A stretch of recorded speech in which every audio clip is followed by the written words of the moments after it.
Jean-Paul Sartre built one of the most emotionally intense philosophies of modern life because he took freedom further than most people are comfortable going. For Sartre, freedom is not simply the ability to choose between options. It is the condition of human existence itself. You are always choosing, always responsible, always defining yourself through action. Even refusing to choose becomes a choice. Even surrendering to social expectations is still something you participate in. That idea feels empowering at first. People are drawn to Sartre because he attacks excuses. You are not merely the product of your upbringing, your class, your psychology, or your circumstances. Those things influence you, but they do not erase your responsibility. Sartre insists that you are never fully reducible to a role or condition.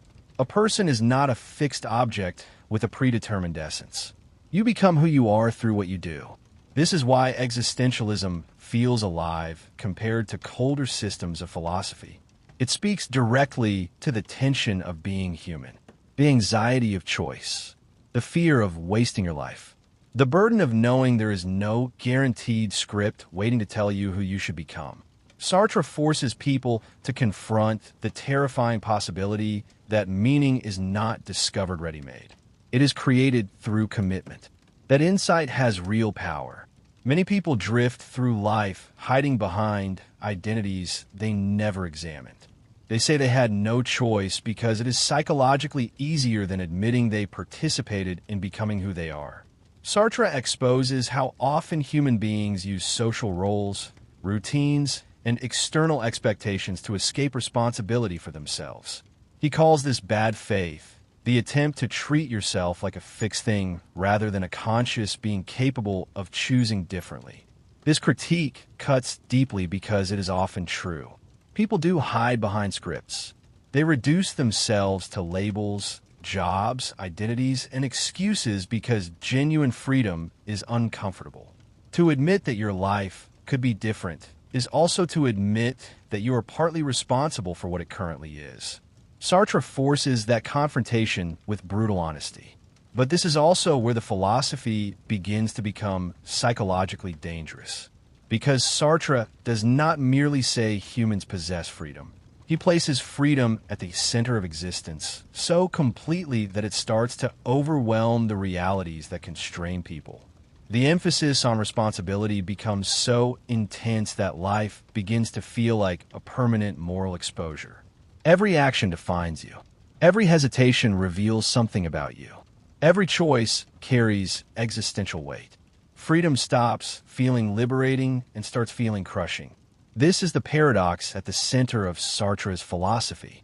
The very idea meant to free people from passive existence can also trap them inside relentless self-consciousness.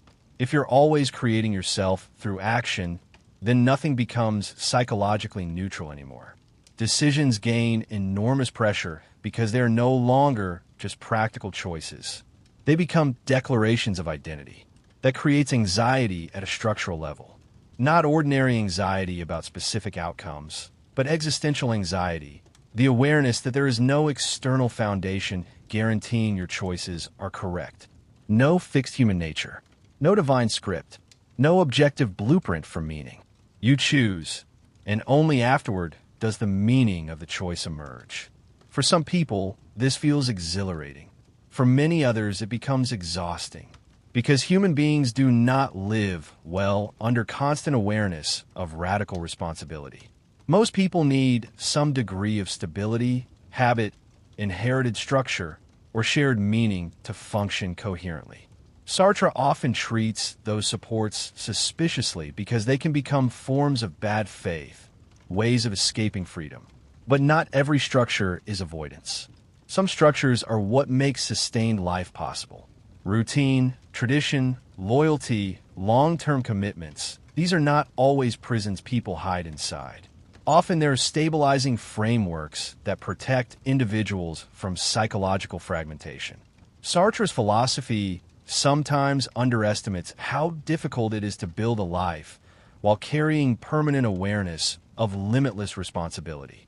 There is also a deeper issue hidden inside his idea of authenticity. Sartre encourages people to live consciously rather than mechanically, to own their choices instead of pretending they were forced into them. That sounds admirable. But once authenticity becomes an existential demand, people can become trapped monitoring themselves constantly, asking whether their actions are truly chosen or merely inherited from society. This produces a strange form of self-surveillance. Instead of simply living, you begin evaluating the authenticity of your existence at every moment. Am I choosing this freely? Am I hiding in bad faith? Am I becoming someone false? The philosophy that tries to liberate the self can end up intensifying self-consciousness to an unbearable degree. And the more freedom expands, the heavier failure becomes. If meaning is created entirely through choice, then failure cannot easily be blamed on fate, destiny, or human nature. Responsibility returns to the individual again and again.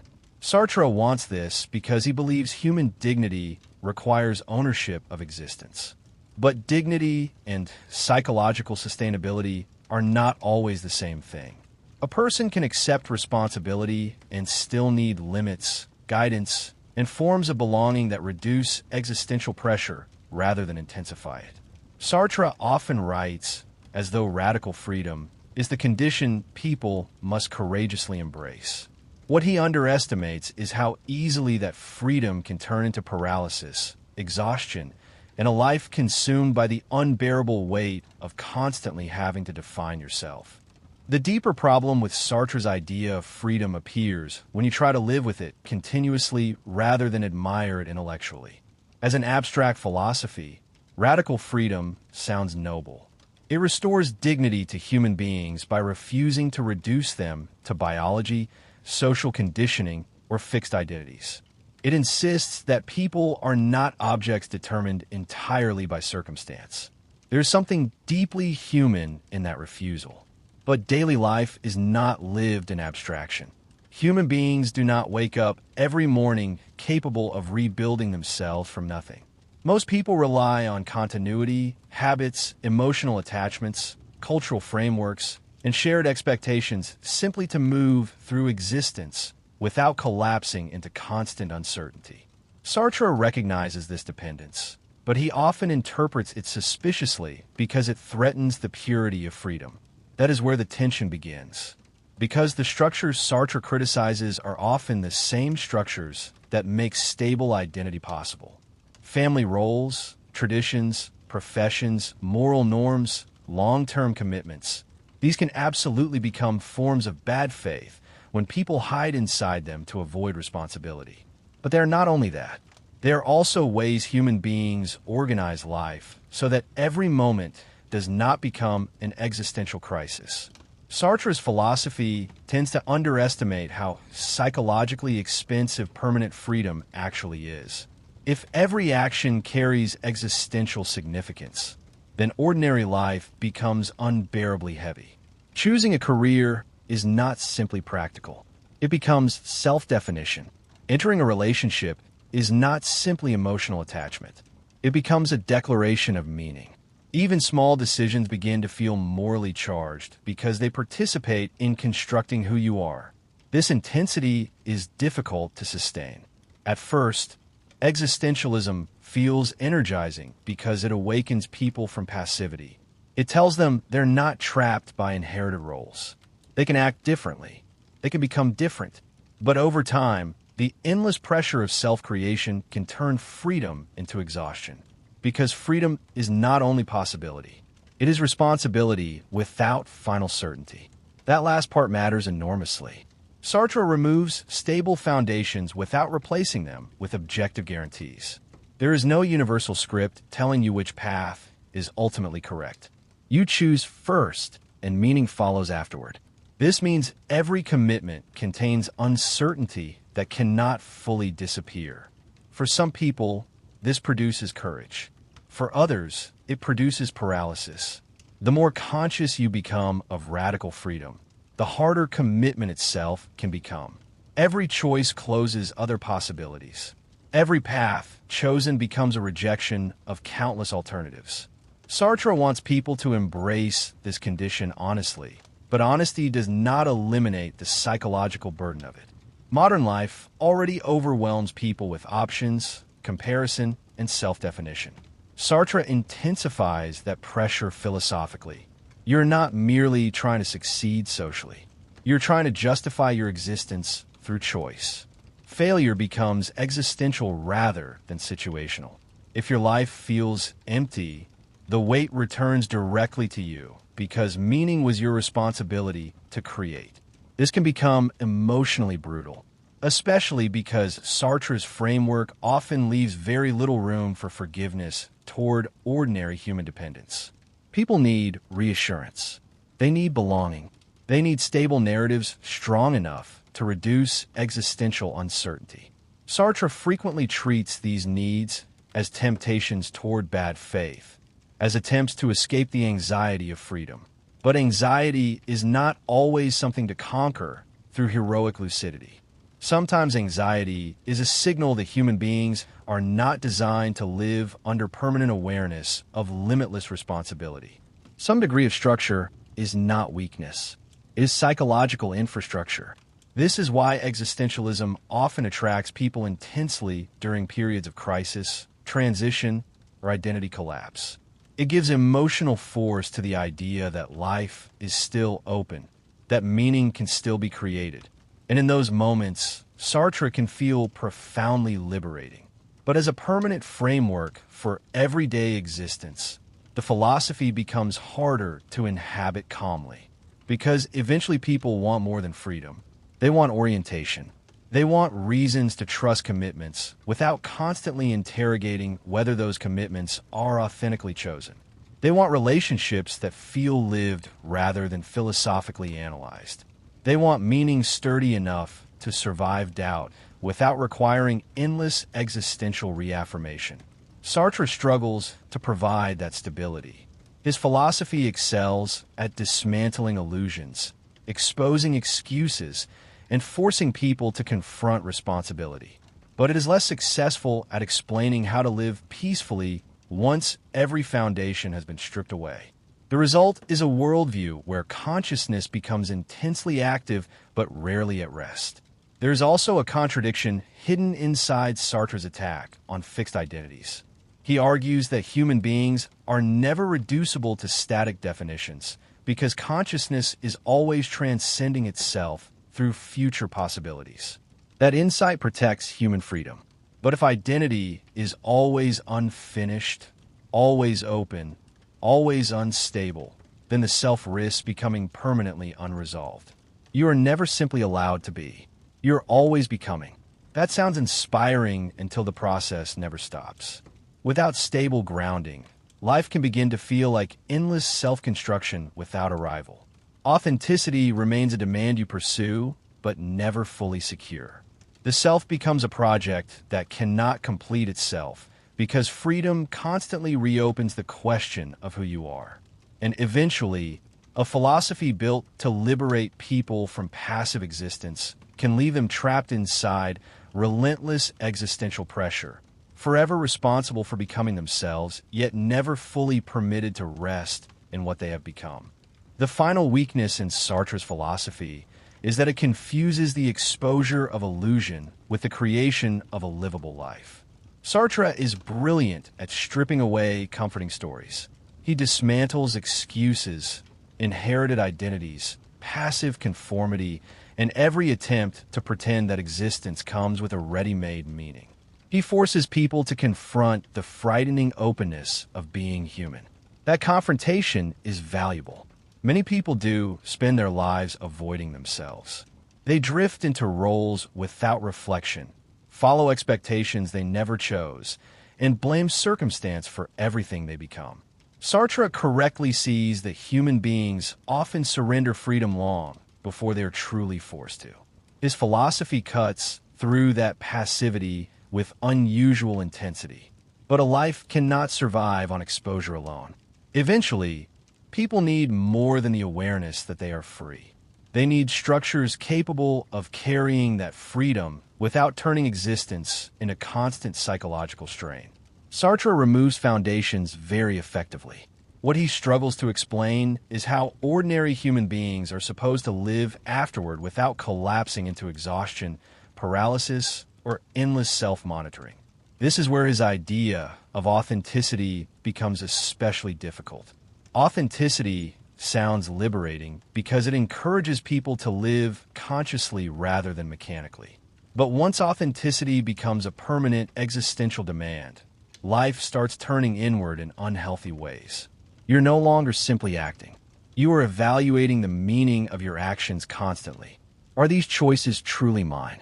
Am I acting freely or hiding in bad faith? Am I becoming authentic or performing a role? The self becomes an object of permanent examination. That level of self-consciousness can slowly destroy spontaneity. Instead of fully inhabiting experiences, you begin analyzing your relationship to them. Instead of committing naturally, you monitor whether the commitment feels existentially honest enough. The philosophy encourages awareness, but too much awareness can fracture the ability to simply live. This is one reason existentialism often feels emotionally intense, but difficult to sustain over long periods. It magnifies responsibility while weakening certainty. You become deeply conscious of freedom, but less capable of resting inside stable meaning. Every commitment remains exposed to reinterpretation because freedom never fully closes. The self is always unfinished, always open, always capable of becoming otherwise. That openness protects dignity, but it also prevents resolution. Human beings need continuity. They need identities strong enough to organize life without requiring endless existential validation. They need forms of belonging that are not constantly destabilized by philosophical suspicion. Sartre often treats these needs as temptations towards self-deception, but without them, many people become psychologically fragmented rather than liberated. This is the hidden irony of radical freedom. The more absolute freedom becomes, the harder it is to feel at home anywhere, because every role appears conditional. Every identity appears contingent. Every commitment remains vulnerable to the realization that it could have been otherwise. Instead of grounding existence, freedom keeps reopening it. That creates a permanent tension between consciousness and peace. Sartre chooses consciousness almost every time. He believes lucidity is more honest than comfort, even if it produces anxiety. And there is courage in that position. He refuses false certainty. He refuses comforting illusions about fixed human nature or guaranteed meaning. He takes responsibility seriously enough to follow it into uncomfortable territory. But human flourishing requires more than honesty about freedom. It also requires the ability to live without turning existence into a permanent existential burden. Most people cannot function coherently while carrying constant awareness that every action defines them completely. They need practices, relationships, and inherited meanings that reduce existential pressure rather than intensify it. Not because they are weak, but because psychological stability is part of what makes sustained life possible. Sartre underestimates this. He sees dependence on structure too often as surrender, when sometimes it is the very thing that allows freedom to become livable instead of overwhelming. A person grounded by love, loyalty, community, or tradition is not automatically trapped in bad faith. Sometimes those structures create the stability necessary for meaningful action in the first place. This is why Sartre's philosophy feels simultaneously empowering and exhausting. It awakens people to their agency, but it also leaves them carrying a weight that never fully settles. Meaning is your responsibility. Identity is your responsibility. Purpose is your responsibility. Even your failures return to you because there is no final external foundation to absorb them. That level of responsibility can produce courage, but it can also produce unbearable pressure. The wiser position is not to reject freedom, but to place limits around how much existential weight a human being is expected to carry consciously at all times. Freedom matters. Responsibility matters. Self-awareness matters. Sartre is right about that. But a livable life also requires trust, continuity, attachment, and moments where existence is allowed to feel inhabited rather than endlessly constructed. Otherwise, freedom stops feeling like liberation. It starts feeling like permanent exposure. And that is why Sartre's idea sounds inspiring in theory, but becomes much harder to survive once you actually try to live inside it every day.